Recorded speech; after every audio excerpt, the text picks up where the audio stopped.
கர்த்தருடைய பரிசுத்த நாமத்திற்கு ஸ்தோத்திரம். இன்றைய நாளின் தியானத்திற்கென்று தெரிந்து கொள்ளப்பட்ட வேத வசனம் ஏசாயா தீர்க்கதரிசியின் புத்தகம் 48 அதிகாரம் 17 வசனம். ஏசாயா 48:17. இஸ்ரவேலின் பரிசுத்தராயிருக்கிற உன் மீட்பரான கர்த்தர் சொல்லுகிறதாவது, பிரயோஜனமாய் இருக்கிறதை உனக்கு போதித்து நீ நடக்க வேண்டிய வழியிலே உன்னை நடத்துகிற உன் தேவனாகிய கர்த்தர் நானே. ஆமென். இன்றைய தியான வசனம் தேவன் தம்முடைய மக்களுக்கு அருள் புரியும் ஆற்றலையும் வழிகாட்டுதலையும் எடுத்து கூறுகிறது. இங்கு தேவன் இஸ்ரவேலின் பரிசுத்தர் என்று அழைக்கப்படுகிறார். இது அவருடைய புனிதத்தையும் மக்களை மீட்டெடுக்கும் கடவுளாக அவருடைய நிலையையும் விளக்குகிறது. நம்முடைய மீட்பரான கர்த்தர் பிரயோஜனமாயிருக்கிறதை உனக்கு போதித்து என்று சொல்லுகிறதை கவனியுங்கள். தேவன் நம் வாழ்க்கையில் பயனுள்ள நலமான நமக்கு பெருமையை தரும் காரியங்களை போதிக்கிறார். அவர் நம் நலனுக்காகவே செயல்படுகிறார்.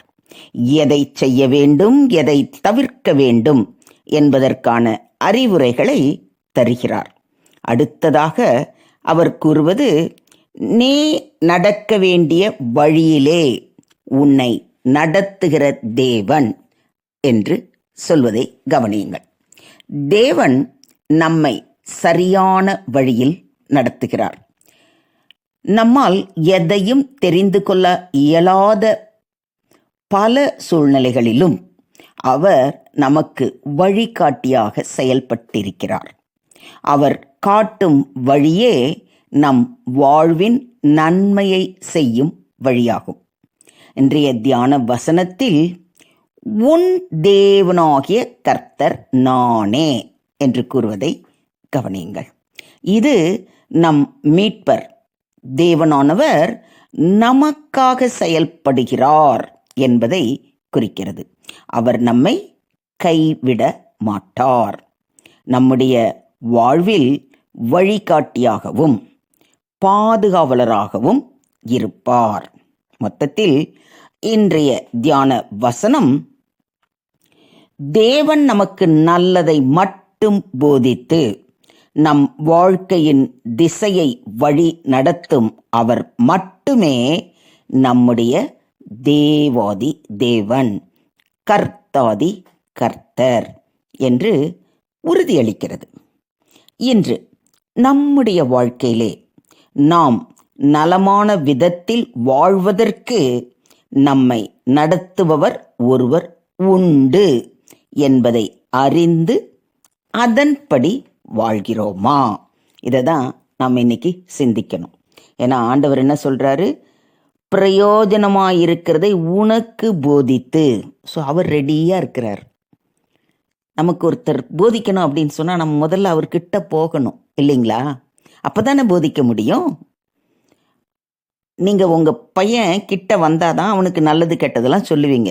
அவன் எங்கேயோ இருக்கிறான் அப்படின்னா அவனுக்கு நீங்கள் எப்படி உங்களுடைய நல்லது கெட்டது அவனுக்கு புரிகிற மாதிரி சொல்ல வைக்க முடியும்? ஸோ இந்த வசனத்திலிருந்து நாம் முதல்ல தெரிந்து கொண்டு நம்மை நாமே கேட்க வேண்டிய முதல் கேள்வி என்ன தெரியுமா?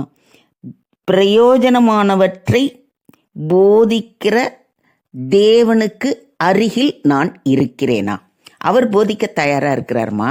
நம்ம அதை கேட்க தயாராக அவர் அருகில் இருக்கிறோமா? அப்படிங்கிறத தான் நாம் முதலில் இன்று சிந்தித்து செயல்பட வேண்டும். இவ்விதமாய் நம்மை நடத்த யாருண்டு என்று ஆலோசனைக்காக காத்திருக்கும்போது நடத்தப்பட வேண்டிய ஆலோசனைகள் தவறாய் அல்லது குறைவாய் நமக்கு கிடைக்கும் பொழுது நஷ்டம், வேதனை, தோல்வி, துக்கம் இவைகளை சந்திக்கிறோம். ஏன்னா தேவன் ரெடியாக இருக்கிறாரு. நம்ம அவர் பக்கம் போகாமல் நம்ம என்ன பண்ணுறோம் தெரியுமா? யார் நமக்கு நல்லது சொல்லுவா, யார் நமக்கு ஏதாவது ஐடியா சொல்லுவா, யார் நம்மளை வழி நடத்துவார்னு உலக பிரகாரமான காரியங்கள்லேயே உழன்று கொண்டு நம்ம கூட இருக்கிறவங்க, நம்ம நினைக்கிறவங்கள்ட்ட தான் எதிர்பார்ப்புகளோடு இருக்கிறமே ஒழிய, நான் உனக்கு பிரயோஜனமானவற்றை போதிக்க தயாராக இருக்கிறேன்னு சொல்கிற ஆண்டவர் பக்கம் நம்ம திரும்பி பார்க்க மறந்து போய் விடுகிறோம். அதனால தான் உன்னை நடத்துகிற தேவன் நானே என்று கர்த்தர் தம்மை வெளிப்படுத்தி இருக்கிறார். இவரிடத்தில் முழுமையாக நம்மை ஒப்படைத்திருக்கிறோமா? இந்த தேவன் என்றென்றைக்கும் உள்ள சதா காலங்களிலும் நம்முடைய தேவன், மரண பரியந்தம் நம்மை நடத்துவார் என்ற உறுதியும் விசுவாசமும் நம்மிடத்தில் இருக்கிறதா?